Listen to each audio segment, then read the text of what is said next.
আজকের big match Sunrise Hyderabad versus Kolkata Knight Riders.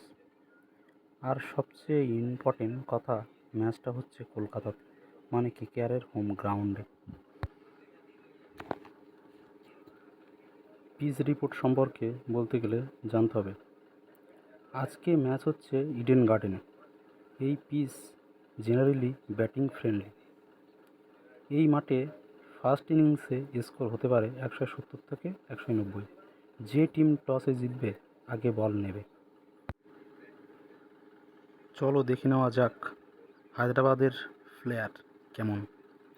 Travis head পাওয়ার প্লেতে খুব ভালো এবং ভালো রান করার ক্ষমতাও রাখে। অভিষেক শর্মা খুব তাড়াতাড়ি রান এগিয়ে নিয়ে যেতে পারে এবং খুব দুর্দান্ত ব্যাটিং। ঈশান কিষান লেফট হ্যান্ড অ্যাডভান্টেজ এবং অ্যাটাকিং একটি ব্যাটসম্যান। কালসান মিডিল ওভারে এসে খুব ভালো খেলে, অনেক ম্যাচও জিতিয়েছে। তাই বলা চলে হায়দ্রাবাদ ব্যাটিং পাওয়ার।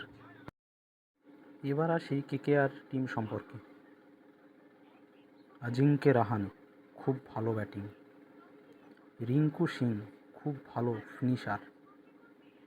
সুনীল নারায়ণ অলরাউন্ডার এবং একজন স্পিনার এবং ওপেনার ব্যাটসম্যান, খুব দুর্ধর্ষ ব্যাটিং। কামরান গ্রিন অলরাউন্ডার, খুব ভালো সাপোর্ট করে মিডিল ওভারে এসে। মতে কে জিতবে, এসআরএইচ না কেকেআর? কমেন্ট করে জানাও। ভিডিও ভালো লাগলে লাইক, শেয়ার অ্যান্ড সাবস্ক্রাইব করতে ভুলবে না। See you in next video.